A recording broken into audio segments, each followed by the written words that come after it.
Hello, welcome back everybody. I am super excited to be showing you how I made this super cute card today using some dies that I found over at Hobby Lobby. These are by sizzix.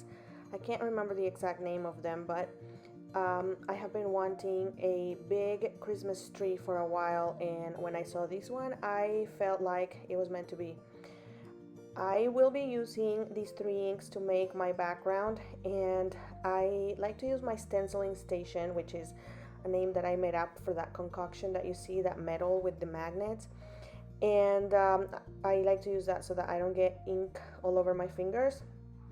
And the piece of paper right there is just hammer mill paper, and it is half of a like standard size sheet of paper, and I cut it in half so that I can have enough room for the magnets to be in each corner, so I don't have to kind of be mindful about where to put the magnets. I hope that makes sense. So I wanted this background to be lighter from one corner and then kind of not fade but like darken as it went towards the other corner, and I had this idea of making a blue background. So I started with salvage patina on the upper right corner and then faded it into price ribbon and then chipped sapphire, and then I put a little bit of just black dye ink. By the way, all of those are oxides by Tim Holtz except for the black, and I just use whatever black I can find, something that I don't use for my Copic coloring. So I'm just going back and forth until I feel like my coloring, my ink blending looks nice. I do many layers, and when I'm done I heat set it using my heat gun just so that those colors don't move on me as much. Now that I am done with the inking, I am I am trimming my paper to be 4 1/4 by 5 1/2, and that is the background that we are left with. So this is the main tree die that comes in the die set, and I have been playing with foiling plates lately, and I wanted to give it a shot, doing a sentiment with it. And this was a tricky, risky move on my part because I am not very good at foiling with plates yet, but I gave it a shot. What's the worst that could happen? I use this, it's like a dull matte foil by Seven Gypsies, and I love how it turned out. I use my foil press machine by Gemini or Crafter's Companion, and I did have a little bit of over foiling, but you know what, nothing that my sand eraser can't fix. After I was done removing the excess foiling, I had to go back with my black brush without putting any more ink in it and just inked all of those areas that I went too hard on with my sand eraser, and it looks just perfect. Check it out.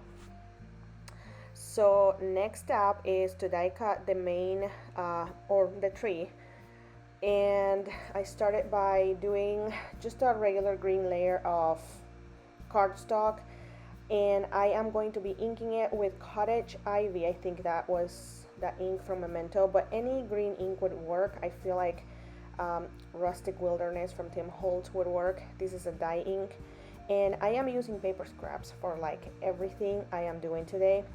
Then I die cut the second layer of that tree using more paper scraps, and I didn't want to show you that because it was very boring and repetitive, but each of those layers that you see there, they are going to have like indentations or embossed lines so that you can see where the next layer goes on top of that. So it's pretty easy to place the layers. Gosh, layers, how many times can I say that? So next up is my snow, and I chose to use white glitter paper, the only white glitter paper I have, like the one sheet. So I hoard it. I cut a tiny piece of it, and again, just taking my time, I am gluing each piece on top of each of those embossed areas because It tells you pretty clearly where everything needs to go. And when I am done, I am going to place it on my paper just to see how it looks. And then for the present, although this die set does come with presents, I didn't like those for my idea. So I grabbed these dies by Tim Holtz, I think by sizzix as well. And I went through my paper scraps once again, and I grabbed a whole bunch of glitter pieces and foil pieces that I liked, and I just die cut a whole bunch of all of those, which you're gonna see just a couple, but I used my ice cube tray to put all of those tiny pieces in so that I could keep track of where everything went. And I just did that over and over until I had enough pieces to have a few presents and some bows. So here I am just trying to figure out how I want them. I was missing a lid for that one, so I decided to use one of the other, they're not supposed to be lids, but they're like the ribbon lines that go vertical on the presents. I made it work so that it looked like a lid. And yeah, I did that over and over, and now I am trying to figure out where I want those presents to go.